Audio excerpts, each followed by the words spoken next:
জানি না আমি কি এমন দোষ করেছিলাম যে তোমরা আমার ইউটিউব চ্যানেলটাই ডিলিট করে ফেললা।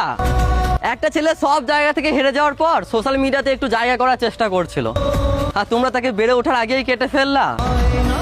যারা আমার সাথে মিশেছে তারা জানে তুমি ছোট ক্রিয়েটর হও বা বড় ক্রিয়েটর, তুমি গরিব হও বা ধনী, তুমি কালো হও বা ফর্সা, আমি সবাইকে সমান চোখে দেখি, কাউকে দেখাই না অহংকার। যারা আমার এই খারাপ সময় পাশে থাকছো, যারা আমার ইউটিউব চ্যানেল ডিলিট হয়ে যাওয়ার পর আমাকে নিয়ে ভিডিও বানাচ্ছ, আমার ইউটিউব চ্যানেল নিয়ে ভিডিও বানাচ্ছ, আমি তাদেরকে মনে রাখবো আজীবন।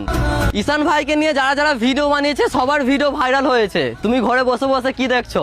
ফোনটা তুলো, ক্যামেরাটা অন করো, ভিডিও বানাও। হয়তো তোমার জীবনের প্রথম ভাইরাল ভিডিও এটাই হবে। তোমার 10টা ফলোয়ার্স থাকুক বা 10,000, আমার 3টে ইনস্টাগ্রাম আইডি থেকে তোমাদেরকে সাপোর্ট করবো এবং তোমাদের ভিডিও ভাইরাল করে দেওয়ার চেষ্টা করবো ইনশাআল্লাহ।